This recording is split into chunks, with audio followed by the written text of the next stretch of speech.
In this lesson, we will be deriving the unit circle. So this is so important. This lesson is really important.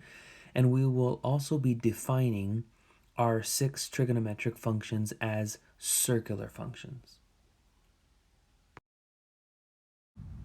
All right, so let's do it. Let's start to derive our 6 trig functions as circular functions. So what I am starting to draw here is the unit circle. We know that from earlier studies in algebra, the unit circle is a circle whose radius is 1, right? So the radius is 1, and that's why we call it the unit circle. And we're going to conveniently place the center of our circle. We're going to superimpose it onto the rectangular coordinate system and place the center of our circle right at the origin of the Cartesian plane.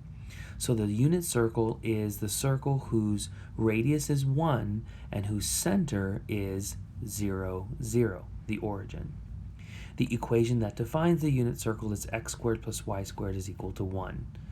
You'll recognize, hopefully, this equation from earlier studies in algebra when you were studying your conics. All right, so this is the unit circle. This is the point 1, 0 on the unit circle, 0, 1, negative 1, 0, and 0, negative 1. Those are very important points.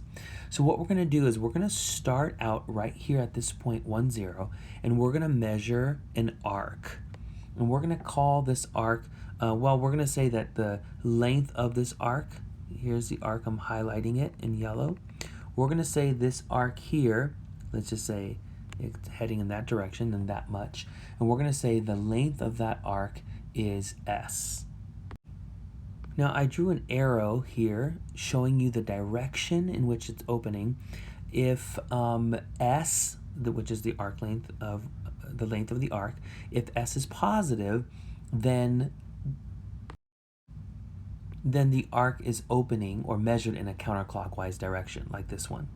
If S happens to be negative, then the arc will open or measured in a clockwise direction. Okay? If S is exactly 0, if the length of the arc is 0, then no arc is measured at all. Okay, I want to let the point, the end point of this arc right here, this is the end point, right, be the point x comma y. Let's label that.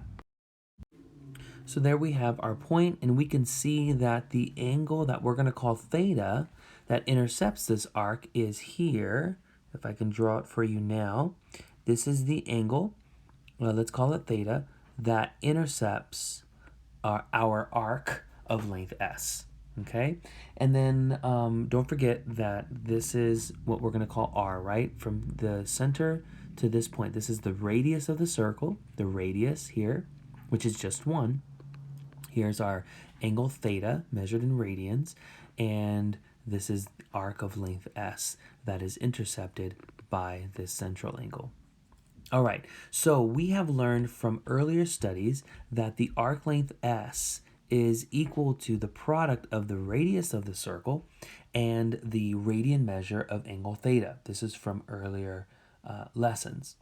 Now, when the radius has measure 1 unit, then this just becomes 1 times theta. That is to say, s is equal to theta. So the 6 trigonometric functions of angle theta then, found in radians, by choosing a point x comma y on the unit circle, can be rewritten as functions of the arc length s. So instead of having sine of theta, tangent of theta, cosine of theta, we're going to say sine of s, cosine of s, tangent of s, and so forth. S is a real number, okay?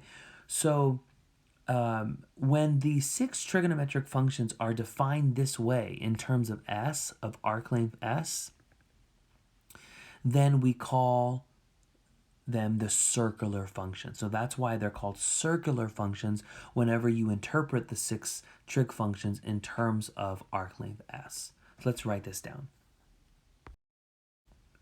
All right, so here's our first one. Sine of s, and s is a real number represented by the directed arc on the circle, okay, on the unit circle. Sine of s, we used to say sine of theta, but now theta is equal to s. So we're saying sine of s. Now we defined in earlier studies, we defined sine of theta to be y over r, y over r. But notice that r, the radius of the circle, is just 1. So y over r becomes y over 1, which is just y. So sine of s is equal to y.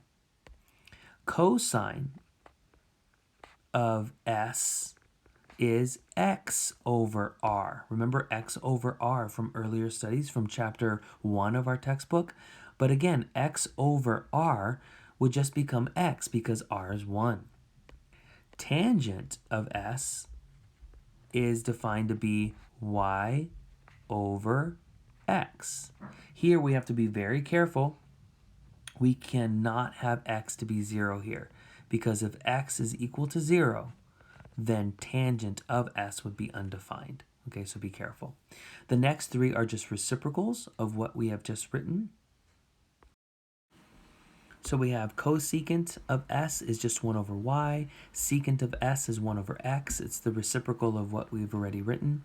Cotangent of s is x over y. We have to be careful with this one. Cosecant would be undefined. Cosecant of s would be undefined if y is 0. Secant of s would be undefined if x is 0. Cotangent of s will be undefined whenever y is 0. Again, so these are our circular functions, which are our trig functions, right? The same trig functions we've been talking about, but now they're all defined as in terms of s, which is a real number that is represented by this arc length here. Okay, so now the domain of our 6 trig functions consists of real numbers. Now, before we move on, I want to draw the connection here. Y is sine of s, and x is cosine of s. So when you come over here to this point, which has coordinates x, comma, y, we can now rewrite these coordinates as cosine of s, comma, sine of s. Remember, x represents cosine of s. It's right here. So replace x with cosine of s and replace y with sine of s. So this is very important, and this leads us to the unit circle with all of our special angles and quadrantal angles with function values as well. I'll show you that on the next slide. But what I want to really drive home for you here is S is the arc of length. This is arc length here that is related to the angle theta in radians that intercepts that arc, right?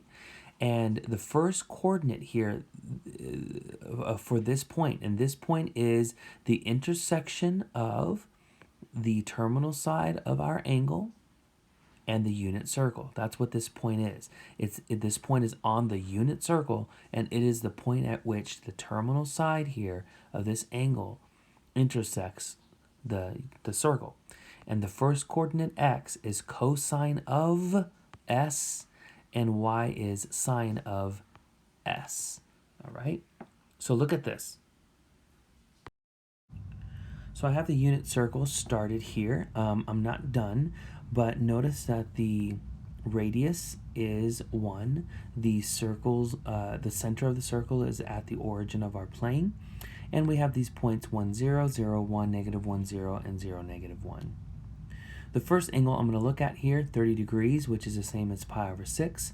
This would be the arc right here on the unit circle that is intercepted for this angle, pi over 6 and 30 degrees, or intercepted by this angle. Okay, so this would be S, the arc of length S here.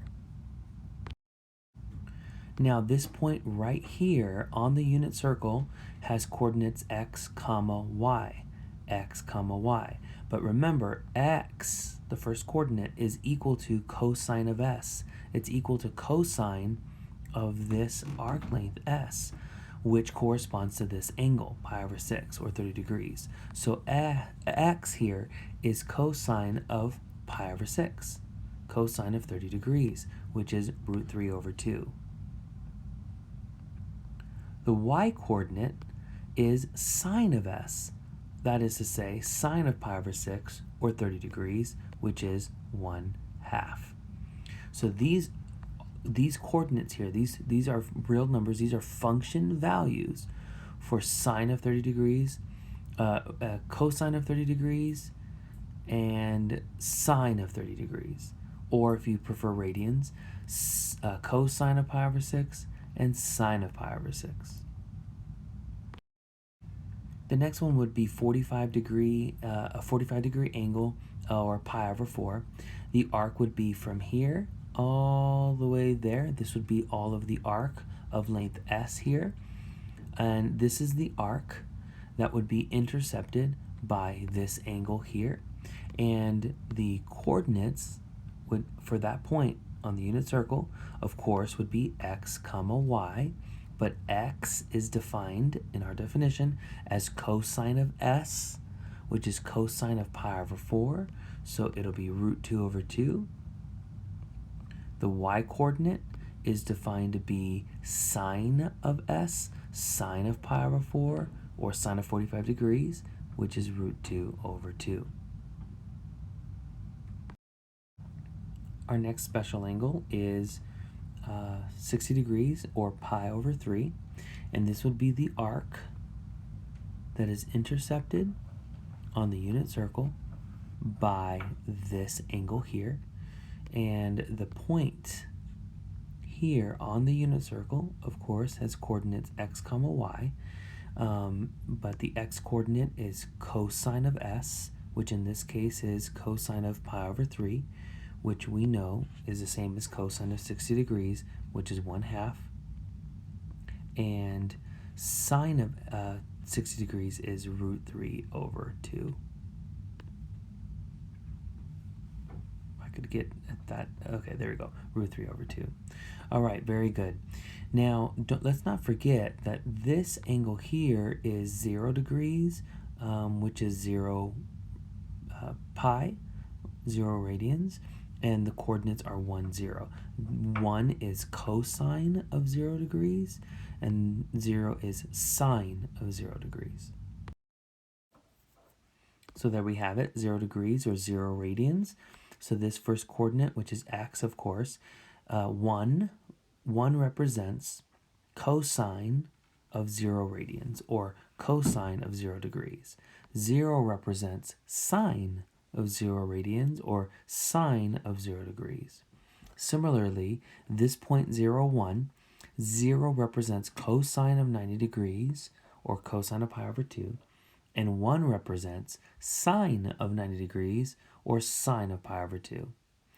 The rest of the function values all around the unit circle will be mirrored images of all of these function values here.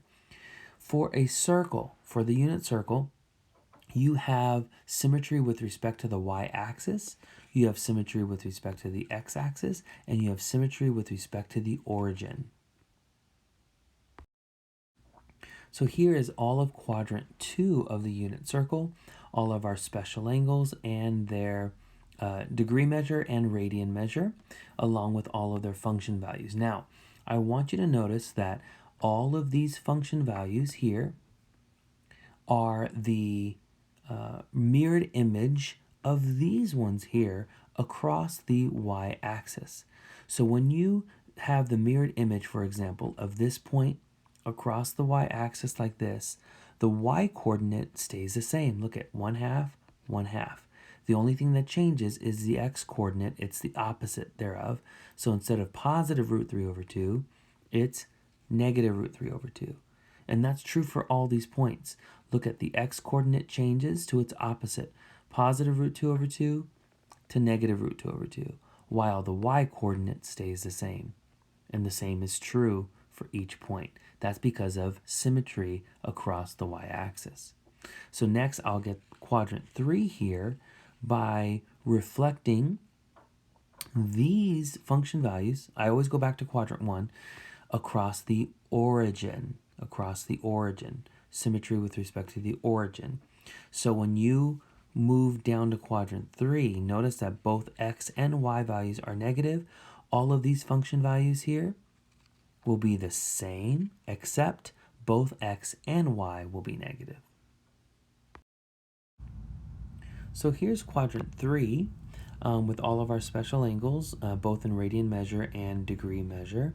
And the function values that I'm about to put here for each one of these angles, for each point that's on the unit circle, will correspond to these function values here, but the only difference is all of the coordinates will be negative. So here we have it. So it is very important that you understand that as long as you know these coordinates in quadrant 1, you can get the mirrored image of those with respect to the origin for quadrant 3. Or you can get the mirrored image with respect to the y-axis to get quadrant 2. So just really focus on quadrant 1. All right, to wrap it up, this is quadrant 4. And notice that all of these function values here are the same as these, but they've been reflected across the x-axis. So what happens when you reflect a point across the x-axis? The x values stay the same. Notice the x values stay the same. The y values turn into the opposite. Okay, so this is symmetry with respect to the x-axis. This is the unit circle in all of its glory. Okay, so you have every special angle, every quadrantal angle, both in degree measure and radian measure, and you have the function values on the outside. Okay, this is what you need to know extremely well. But please focus on quadrant 1. Spend your energy remembering quadrant 1 because you can use symmetry to get all the rest. Now, to start leading up to the domains of our trig functions, remember that cosine of s is defined to be x and sine of s is defined to be y. This is the equation for the unit circle, so it's an identity. And we can substitute here. We can substitute cosine of s for x and sine of s for y. And with that substitution, we would have cosine squared of s plus sine squared of s is equal to 1. And this is the Pythagorean identity. We already have this in our notes from earlier, but here it is again. All right, so think about this. The ordered pair x comma y represents a point on the unit circle, right? And therefore, because it's on the unit circle, we know that x must be less than or equal to 1, but greater than or equal to -1, because you're on the unit circle. In other words, the largest that x can be is 1. That's the largest it can be. The smallest it can be is -1.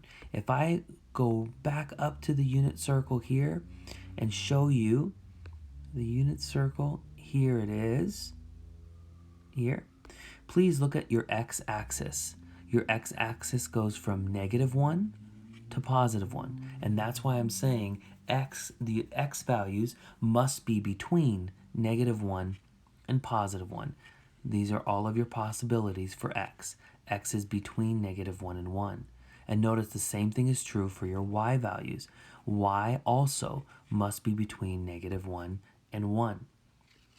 So for this conversation here, I have x must be between -1 and 1, and the same thing is true for y. All right, very good. Okay, now that must mean, if you substitute, that cosine of s must be between -1 and 1, and sine of s must be between -1 and 1, right? Because x is what cosine of s is, and y is what sine of s is. Now, what's really interesting here is no matter what you plug in for s, both cosine of s and sine of s exist. They're both defined for whatever you plug in for s. So the domain of these functions is a set of all real numbers, because no matter what you plug in for s, sine of s and cosine of s exist. Now, that is not true for tangent of s and also secant of s. Please notice that both of these functions have something in common. They're both defined with x in the denominator. So both of these functions, each one of them, will be undefined whenever x is 0. So when is x 0? Well, let me list out some values for which x will be 0. If s is equal to pi over 2, then x would be 0. Here, let me show it to you on the unit circle. Let me scroll back up. Oops, sorry. Let me scroll back up to the unit circle. Look at pi over 2, please. Look at pi over 2. What is your x value? Your x value at pi over 2 is 0. So when s is pi over 2, x is 0. Look at this. When s is 3 pi over 2, x is 0 again. So when I come over here, back, if I can scroll back here, I'm talking about tangent and secant. These will be undefined if s is pi over 2, or if it's 3 pi over 2, or if you keep going around the unit circle, 5 pi over 2, or 7 pi over 2. The same will be true for like negative pi over 2, negative 3 pi over 2. If you look at all of these angles, you'll notice, you will notice that the x value is 0. So what all of these have in common, all of these s values have in common, these are all odd multiples of pi over 2. Odd multiples of pi over 2. This is 1 pi over 2, 3 pi over 2, 5 pi, 7 pi over 2, negative 1 pi over 2, negative 3 pi over 2. All of these are odd multiples of pi over 2.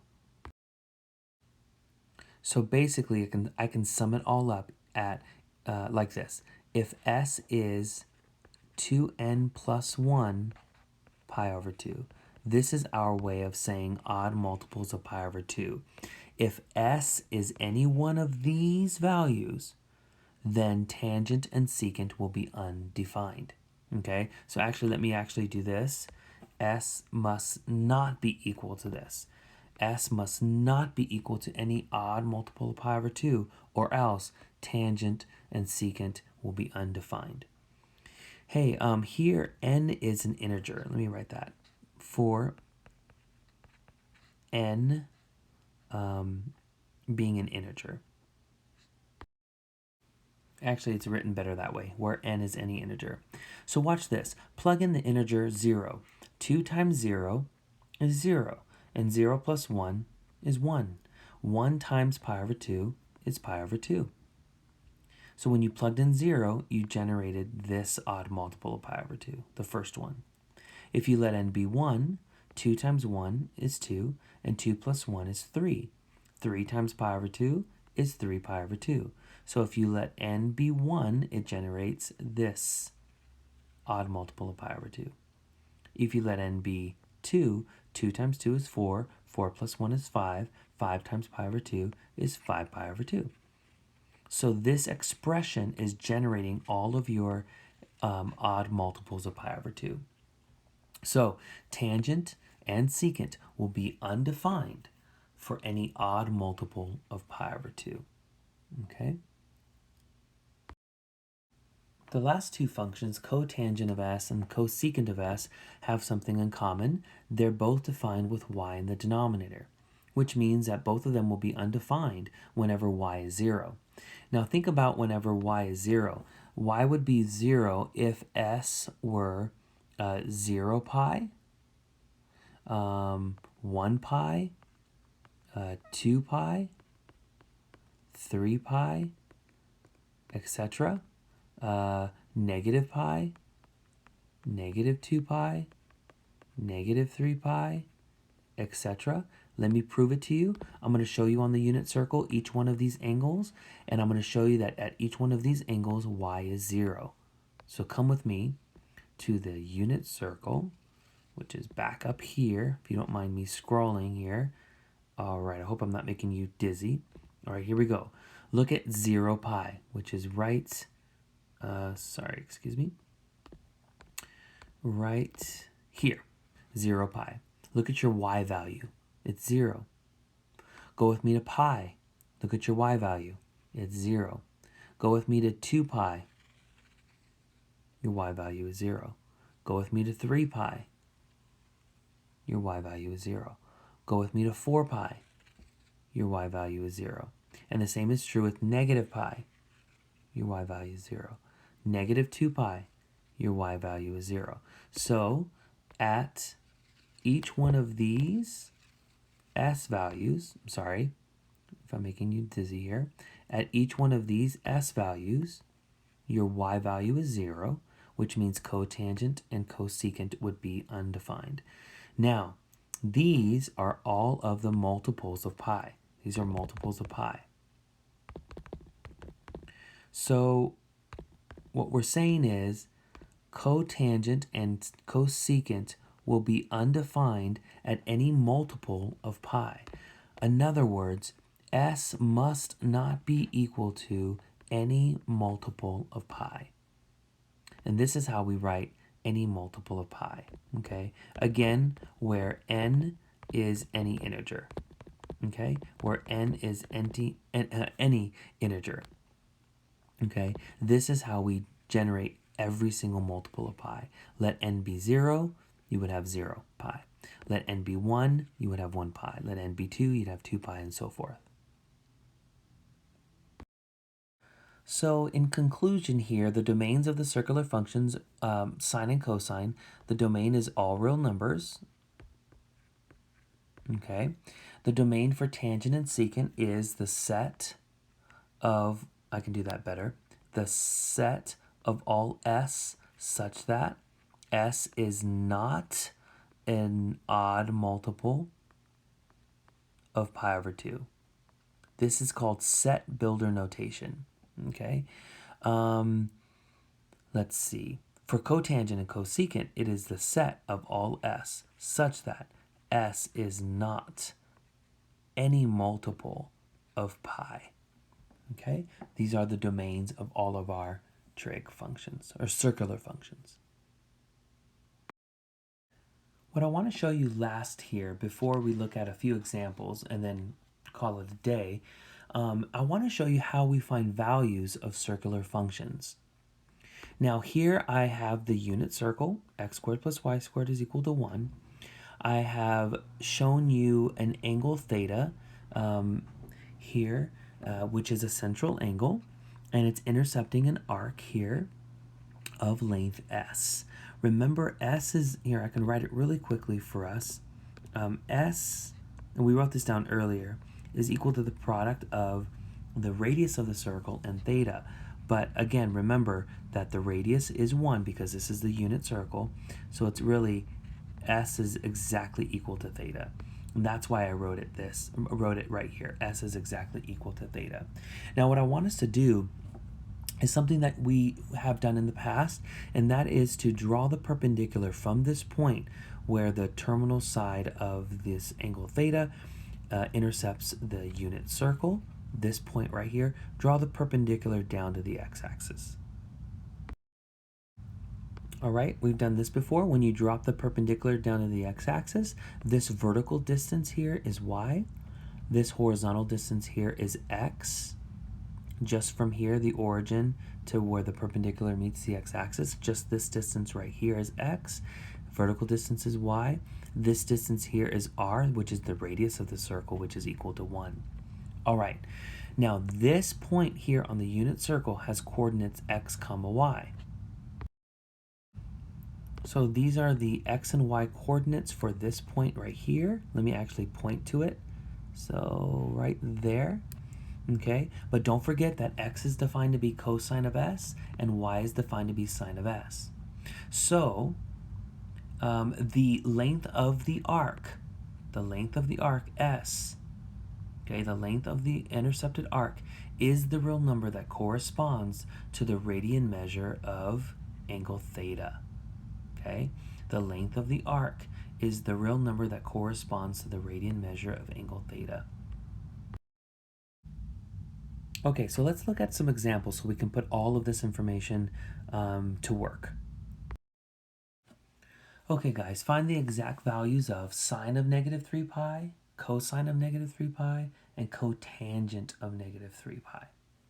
Now, evaluating a circular function at the real number negative 3 pi is equivalent to evaluating it at negative 3 pi radians. So let's first see a picture of where is negative 3 pi radians. Where is that on the unit circle? So allow me to draw this for you. Negative angle measure means clockwise direction. So this is negative pi, negative 2 pi, negative 3 pi. This much is negative 3 pi. And on the unit circle, do you remember what the coordinates are for this point right here on the unit circle? The coordinates are negative 1 and 0. This value here is x, and this value is y, right? That's the ordered pair, x comma y. X represents cosine of s, and the y coordinate represents sine of s, right? And the s value we're considering at the moment is negative 3 pi. So therefore, sine of negative 3 pi is equal to 0. Cosine of negative 3 pi is equal to negative 1. Let me write that down. Sine of negative 3 pi is equal to 0. Cosine of negative 3 pi is equal to negative 1. To find cotangent, we can use a quotient identity. Cotangent of negative 3 pi, if you'd like, is equivalent to cosine of negative 3 pi divided by sine of negative 3 pi, which would be equal to negative 1 over 0. So cotangent of negative 3 pi would be undefined. Okay? Whenever an angle is quadrantal lying on the x-axis, cotangent is always undefined. All right, find each function value, sine of 4 pi over 3 and cosine of 4 pi over 3. I am reminding you of the unit circle and where 4 pi over 3 is. If you want to look at your unit circle, you can, but you're going to see that 4 pi over 3 is about right here. And if you look at your unit circle, you'll find that the coordinates here are negative 1/2 and negative root 3 over 2. Go ahead and look at your unit circle and confirm that these are the coordinates for this point here that lies on the unit circle. Okay, everybody, this value here, the second coordinate, is sine, the sine value of 4 pi over 3. This first coordinate is the cosine value of 4 pi over 3. So the unit circle just gives it to us as long as we understand this is sine of 4 pi over 3. Sine of 4 pi over 3 is equal to negative root 3 over 2. Okay, that's the answer, right? That's this value right there. Okay, and then cosine of 4 pi over 3 is negative 1/2. That is this number there. Okay, everybody? The next one they ask us for is tangent of negative 9 pi over 4. Let's move around the unit circle.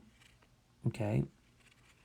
Now we're going to have to move in a clockwise direction because this angle is negative. Okay. And so what we're going to do is we're going to move, here we go, clockwise. This much is negative 1 pi over 4, negative 2 pi over 4, negative 3 pi over 4, negative 4 pi over 4, negative 5 pi over 4, negative 6 pi over 4, negative 7 pi over 4, negative 8 pi over 4, negative 9 pi over 4. Here it is right here, folks. Okay, and so the angle is something like that right there. There's negative pi over 4, hitting the unit circle right there. Now, if you look at the unit circle, this is the same location as 7 pi over 4. Look at your unit circle. And the coordinates there at 7 pi over 4, you can confirm, but it is root 2 over 2 and negative root 2 over 2. So then what we can write is, watch this, tangent of negative 9 pi over 4 will be equivalent to tangent of 7 pi over 4, right? And remember that tangent is defined to be y over x. Well, ladies and gentlemen, this is your y value right here, and this is your x value. So then tangent of 7 pi over 4, which is the same thing as tangent of negative 9 pi over 4, is equal to negative root 2 over 2, that's your y value, over positive root 2 over 2. So the final answer is negative 1. All right, let's do this one. Sine of 11 pi over 6. What I'm going to do here is I am going to convert. I'm trying to show you different ways to find these function values. I'm going to convert 11 pi over 6, which is in radians, to degrees. Now, we talked about how to convert from radian measure to degree measure. So here you would multiply 11 pi over 6 by 180 degrees over pi. Okay, if you do this, you will find that 11 pi over 6 is equivalent to 330 degrees. Now, this is quadrant 4. So we already know our final answer will be negative because we're in quadrant 4 and speaking about sine. Your reference angle here is 30 degrees. So sine of 330 degrees will be equal to the opposite of sine of 30 degrees. The negative sign is here because we're in quadrant 4 and our answer should be negative. 330 degrees is in quadrant 4, so we just subtract 330 from 360 to get 30 degrees. And so our final answer will be, because we know the quadrant 1 so well, sine of 30 degrees is 1/2, so the final answer is just negative 1/2. So this approach was using a reference angle and converting radian measure to degree measure if you feel more comfortable with degree measure. Our next example asks us to find a calculator approximation for sine of 3.42. Now, please do not misunderstand this. 3.42 is in radians. We know that because there's no degree measure, so this must be understood to be in radians. Because of that, please double check your calculator. Make sure it's in radian mode. Okay, so when you punch this into the calculator, you should get approximately negative 0.2748. Of course it's negative because this radian measure, 3.42, you and I should know that this is quadrant number, what is it? 3. That's right, quadrant 3. We know this is in quadrant 3 because 3.42 radians is a little bit greater than pi, so it must be in quadrant 3, and in quadrant 3 sine is negative. The next one is secant of 5.6041. Now this is in quadrant number, do you know? Quadrant number 4, that's right, quadrant 4. And in quadrant 4, secant is positive, so I know my final answer will be positive. Now, in order to find this function value, what you may want to do is use the reciprocal identity. Secant of 5.6041 will be equivalent to 1 over cosine of 5.6041. Okay, you should get approximately equal to 1.2 2851. All right, this will be the last example for the lesson. Find each value as specified. Approximate the value of s in the interval 0 to pi over 2. So this is quadrant 1. Let me write that here. This is quadrant 1. If sine of s is equal to 0.3210. Now I want to be very clear. They gave us the function value. We have to find the real number that corresponds to this sine function value, to this sine value. Okay? Whenever we did this in the past, we would always use an inverse sine function. Okay? So we would say s is equal to inverse sine of 0.3210. Okay? Whenever they give us the output and then ask us for the input, we have to use an inverse function. Okay? All right, so then this will be equal to, s will be approximately equal to 0.3268. Cool, let's do another one. All right, so here, this is the last part. Find the exact value of s, the exact value, so we do not want to use a calculator. Find the exact value of s in this interval 3 pi over 2 to 2 pi. Please notice that this is quadrant number 4. And they tell us tangent of s is negative root 3 over 3. All right, so the first thing I want you to notice is that the absolute value of tangent of s, we did something similar to this before, is equal to the absolute value of negative root 3 over 3, which of course is positive root 3 over 3. Now, because I know that s prime, right, or the reference arc, I'm not going to say reference angle, but the reference arc will be in radians, right? We know we want radians and not degrees because look at the interval. They did not say 270 degrees to 360 degrees. They're using radians, so let's stay in radians.